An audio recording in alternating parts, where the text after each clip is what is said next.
Pendant que notre président de groupe, là aussi, descendait de la tribune, le garde des Sceaux a fait un bras d'honneur. C'est quelque chose d'assez inqualifiable. Encore une fois, nos collègues ont été extrêmement surpris. On ne peut qu'être choqué par ce genre de pratique. Encore une fois, normalement, un ministre de la République au sein de l'enceinte du Parlement devrait avoir un devoir d'exemplarité. Manifestement, il n'en est rien. Alors, est-ce que vous l'aviez vu? Vous l'aviez vu le... Oui, je l'ai vu. Il s'est même vanté d'avoir fait deux bras d'honneur, pas un, mais deux. Je veux dire que après le sujet d'avant, Valentin, tout ça pourrait paraître anodin, pas très grave, mais enfin. C'est un autre. Bien sûr, c'est une affaire très grave qu'on vient de traiter, dont on vient de parler. Mais c'est vrai que là, on parlait d'exemplarité, beaucoup de gens parlaient d'exemplarité. Un texte sur l'exemplarité attendue des hommes et des femmes politiques, et ça en dit quand même très long de l'effondrement du niveau de la vie politique. On accuse souvent les médias d'être à l'origine de cet effondrement de la vie politique. Nous, on n'est pas à l'Assemblée. J'observe que dans votre émission, ça se passe très bien, jusque-là. Jusque-là. Mais je pense que c'est parfois peut-être que parfois, c'est le comportement des hommes et des femmes politiques. Bien sûr. Qui peut être plutôt des hommes, d'ailleurs, c'est le dérapage parfois des hommes. Comment on fait avec qui est en cause.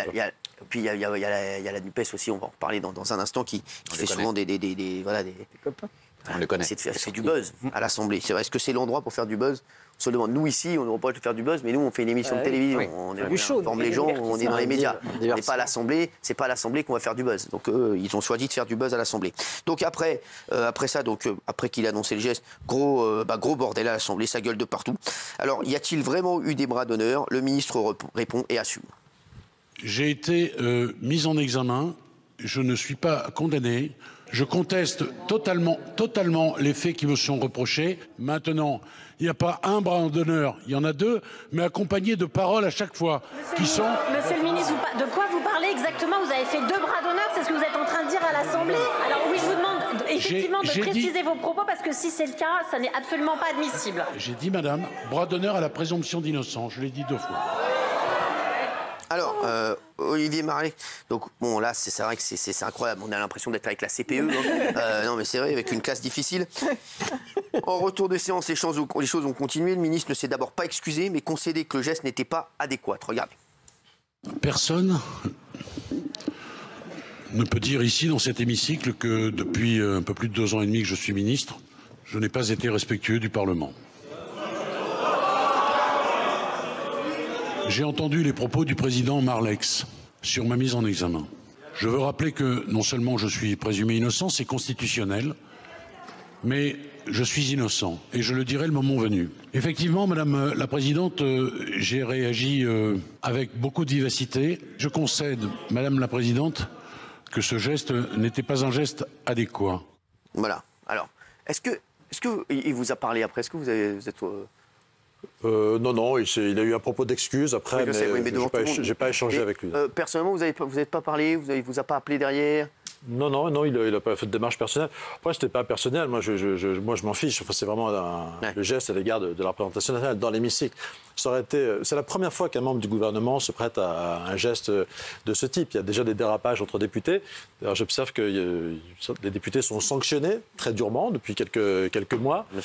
C'est mérité d'ailleurs, hein, mais voilà, que ça arrive à un ministre, par n'importe lequel, le ministre de la Justice. Il a pris une circulaire, d'ailleurs lui-même, en septembre, je crois, 2020, pour demander au procureur d'être beaucoup plus sévère à l'égard des insultes, des injures contre les élus. Voilà, il montre un magnifique exemple. Alors, faites ce que je dis, faites pas ce que je fais. Alors, tout le monde a réagi. La présidente de l'Assemblée nationale, regardez ce qu'elle a dit. Si les faits dont on parlait étaient avérés, que c'était quelque chose de grave, qu'il fallait qu'il s'excuse auprès de l'institution, auprès des parlementaires dans leur ensemble, de la présidente de séance évidemment, et si ce geste était adressé à un parlementaire, il fallait qu'il présente également ses excuses auprès de ce parlementaire. Il faut que tout le monde retrouve son calme, il faut que nous arrivions à avoir des débats qui soient respectueux de chacun. Donc il faut être respectueux de ses interlocuteurs, mais il faut être évidemment respectueux avant tout des Français. Il y a Olivier Véran aussi, le porte-parole du gouvernement, qui réclamait de l'exemplarité. Ministre des Sports aussi qui a réagi. Gabriel Attal. Il y en a qui ont demandé sa démission. On va revoir, regardez ce qu'a dit Olivier Véran ce matin. Évidemment, on ne doit pas faire de bras d'honneur dans l'hémicycle, que le ministre a très clairement expliqué, et il s'en est excusé, que ces gestes ne visaient pas un député en particulier, mais qu'ils étaient accompagnés de paroles qu'il a prononcées, qui ne s'entendaient pas dans le micro, mais qui ont été entendues par les députés autour de lui, où il disait que c'était un bras d'honneur à la présomption d'innocence, suite à l'intervention d'un parlementaire qui, manifestement, ne laissait pas une frontière entre la présomption d'innocence et la culpabilité. Bon, c'est un peu une galère, cette affaire. Non, mais si vous vous faites arrêter par les policiers ou les gendarmes, je vous déconseille le bras d'honneur, même en disant que c'est un bras d'honneur à la présomption d'innocence, parce que vous passerez la nuit en garde à vue, quoi. Vous pensez que vous étiez vraiment destiné, le bras d'honneur? Oui, et puis pas qu'un, deux, peut-être même trois, d'ailleurs. Enfin, j'ai croisé son regard à la fin, j'ai pas de doute sur le fait que ça m'était laissé. Alors, on dit qu'il y en a eu 3. D'ailleurs, il a changé, oui, je crois qu'il y en a 3. Il a changé d'ailleurs d'argumentation. Au début, il dit c'est un bras d'honneur à la présomption d'innocence. Après, il dit c'est parce que j'étais sous le coup de la colère et de l'énervement. Voilà. Non, alors, moi, je pense, franchement, vraiment, j'avais en tête, en voyant ça, un peu affligé, pas totalement surpris venant de M. Dupond-Moretti, parce qu'il était un habitué des actes, des paroles un peu brutales, des comportements comme ça, un peu grimaçants quand on parle. Alors, il avait eu une grosse embrouille en juin 2021. Il était à l'époque en campagne dans les Hauts-de-France pour les régionales. Il s'est embrouillé avec Damien Rieu, qui était à l'époque au Rassemblement national. C'était sur une terrasse de la ville de Péronne. Regardez. C'est pas Hydrolex, c'est une vraie guerre, ça va encore plus cher. Non, et je vais vous dire quelque chose, je n'ai pas volé. Vous acheté tout le marché de Péronne avec votre collection. Et la fortune de M. Collard, et la fortune de Mme Le Pen. Il n'a pas défendu Mera. C'est minable. Il n'a pas défendu Mera. Et Mme Le Pen, elle a défendu un Algérien en situation irrégulière. Elle a la trouille de vous débattre parce que votre programme est vide. Alors allez faire votre boulot. Vous n'avez pas le temps d'être en vacances. Une état de la justice. Vous n'avez pas le temps d'être en vacances. Je travaille 10 fois plus que vous. Très bien, on voit ça, Je commence à le kiffer, moi. Il y a un truc, il est marrant. Alors, il y avait également autre séquence culte et surtout plus rigolote. C'est lorsqu'il était avocat et qu'il défendait à l'époque Patrick Balkany. Patrick Balkany lui avait coupé la parole devant les caméras. Il n'avait pas trop kiffé, regardez. Balkany est dans un état psychologique très fragile. C'est incontestable. Son mari, qui a 71 ans, qui l'a découverte inanimée et qui l'a pensée morte. Bientôt, me vieillissez pas. 70, ça me suffit. Et baissez le micro. Ouais, c'est pas bien grave. Si, je me dis, vous verrez quand vous... Non mais, on fait une lecture. Allez, faites votre déclaration. C'était fou, ça. Il y a aussi... il s'était clashé avec Éric Zemmour sur Paris Première, regardez. S'ils se mettaient tous en grève, vous verriez un peu comment on aurait du mal à circuler en taxi, à ramasser nos poubelles, souffler. Mais vous êtes comme Tapi, vous êtes un ringard du Dupond-Moretti. Vous n'êtes pas là pour dire que ce que je raconte, c'est bidon. Si. Non, Si. Parce que si les Arabes demain, et les émigrés, et tous les gens qui sont venus ici se barrent, vous êtes dans la merde pour faire votre ménage. Vous avez compris? C'est un argument de bidon, de bobo, de bourgeois qui a besoin d'esclaves. Humaniste. Qui a besoin d'esclaves. Avec des mecs comme vous, Ok, on va pas vous mettre d'accord. Voilà. Et voilà, c'est vrai qu'on a d'autres clashs avec Éric Dupond-Moretti. Il y en a qui demandent sa démission. Qu'est-ce que vous en pensez, vous? Bon, franchement, c'est la responsabilité du président de la République. Moi, j'aime pas demander la démission des gens, mais c'est la responsabilité du président de la République. Ce que je disais tout à l'heure, c'est quand même, je pense à tous ces enseignants qui sont confrontés à des élèves pas toujours très respectueux. Quel exemple on donne, quoi. Je pense à tous les agents des services publics qui se font un peu malmener à l'accueil, qui essuient des propos brutaux. Voilà, ils donnent le sentiment que tout ça est autorisé parce que le gouvernement montre l'exemple, quoi. Donc c'est pas tolérable dans ses fonctions, quoi. Alors, il avait également, s'était également embrouillé avec Christine Angot. On n'est pas couché sur France 2, regardez. Exposer publiquement un passé sentimental dont peut-être madame n'a pas envie de parler, vous êtes allé très loin, on n'est pas au tribunal ici, pardon. Je trouve ça d'une violence, madame, incroyable. Je vais vous dire une chose. Oui. Vous êtes très agressif, monsieur. Non, mais je trouve que la vie privée, par exemple, de madame... Si, vous êtes très agressif. Si vous voulez un jour... Vous êtes très agressif. Non, mais madame, pas du tout. Ah, je trouve un peu choquant. Vous avez le droit de critiquer son livre, Je ne le vous avez le droit de ne critique pas l'aimer, moi je ne connais pas, en plus, madame. que je Non, ne quand parle on fait pas ce que vous d'une faites, façon il faut que qui vous vous convient. acceptiez Mais le principe d'une contradiction. Qu'est-ce que je fais? Je ne suis pas une journaliste, vous n'avez pas à m'interrompre comme une journaliste. Madame, alors vous n'avez pas à m'inviter alors? Mais je ne vous ai pas invité, monsieur. Quoi alors? Mais madame... Moi, je ne choisis pas les invités. Bon, juste parce qu'il a aussi clashé le RN à l'Assemblée. Il avait poussé un coup de gueule contre la récupération politique de l'affaire Lola à l'Assemblée. Oui. Regardez. À juste titre. Je vais vous dire les choses comme je les ressens. Faire de la petite politique, de la petite poloche, se servir du cercueil d'une gamine de 12 ans, comme on se sert d'un marchepied. C'est une honte, monsieur le député.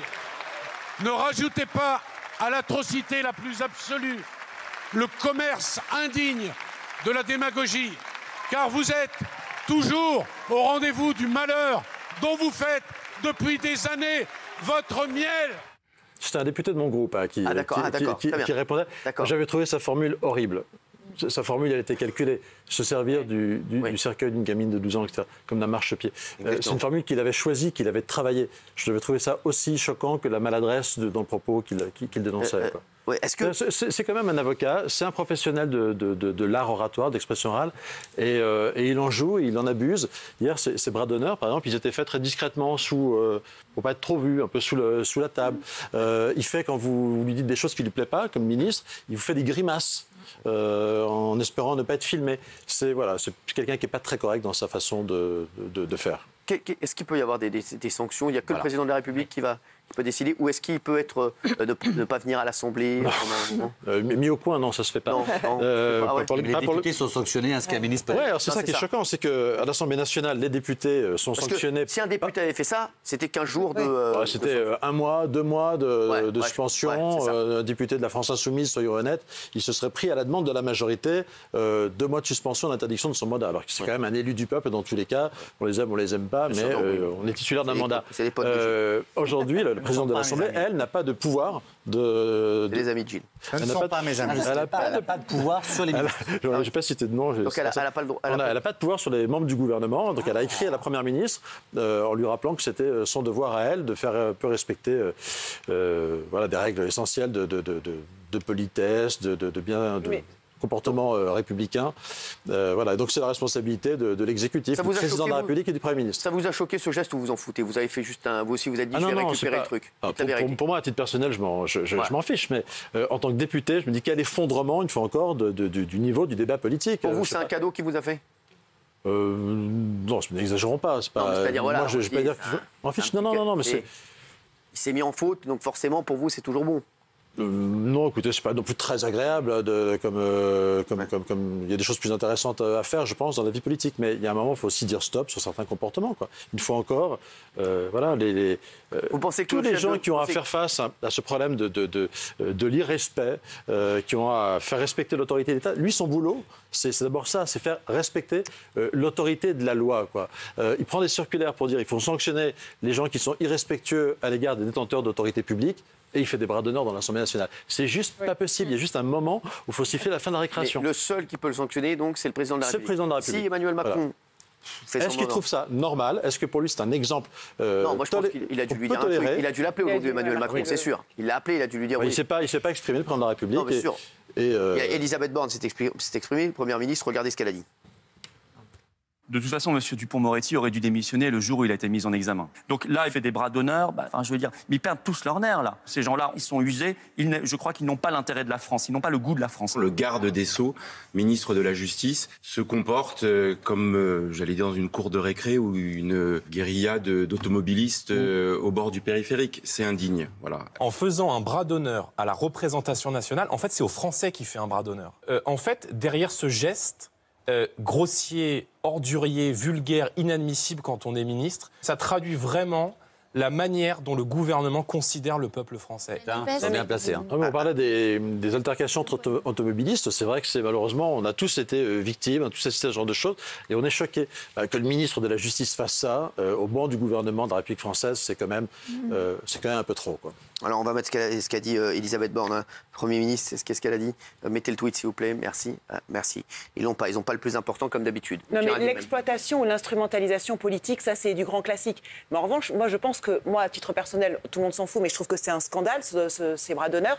Mais en revanche, je pense que c'est surtout un cadeau empoisonné pour le gouvernement. Et ça m'étonne que Macron ne réagisse pas. Parce qu'ils vous draguent, ils vous font la danse là, pour la réforme des retraites. Ils ont besoin de vous, des LR, au Sénat, ou ça. Donc, malgré tout, vous ne pensez pas qu'ils sont très, très embêtés au gouvernement et qu'ils vont peut-être agir?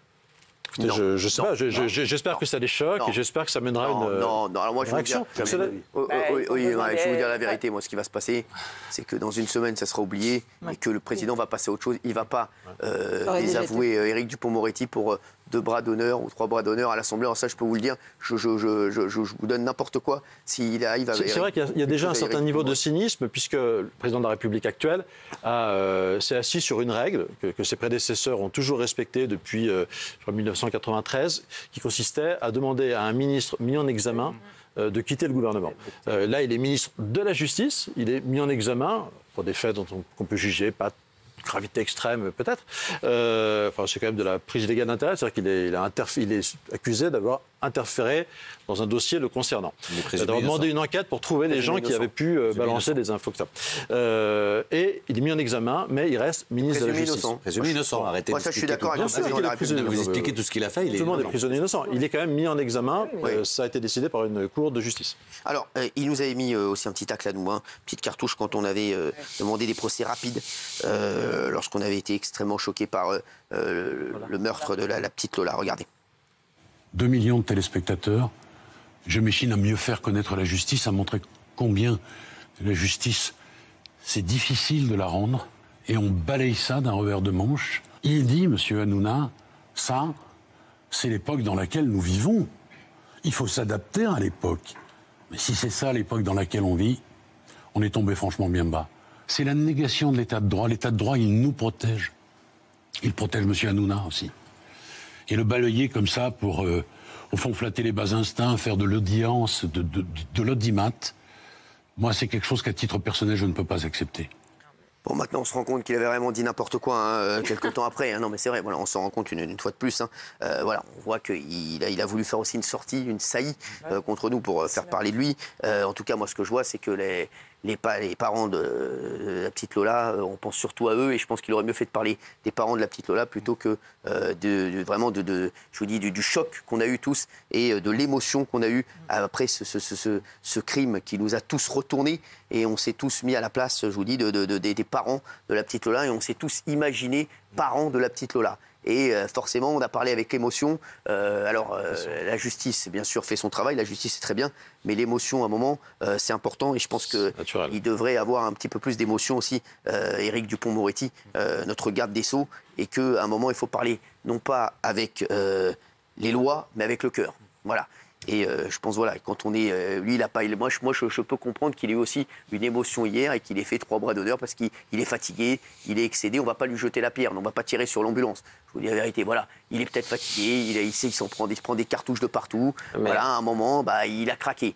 Voilà. Donc lui aussi, il a eu hier ce qu'on appelle une émotion. Nous, on a parlé avec émotion d'un meurtre atroce, et on s'est dit, on veut que les coupables et la coupable ou la présumée coupable soient punis et soient jugés rapidement. Je pense que c'est moins grave que de faire des bras d'honneur à l'Assemblée. Voilà. Après, chacun placera ce qui est grave, ce qui est moins grave, selon une échelle de Richter de la gravité.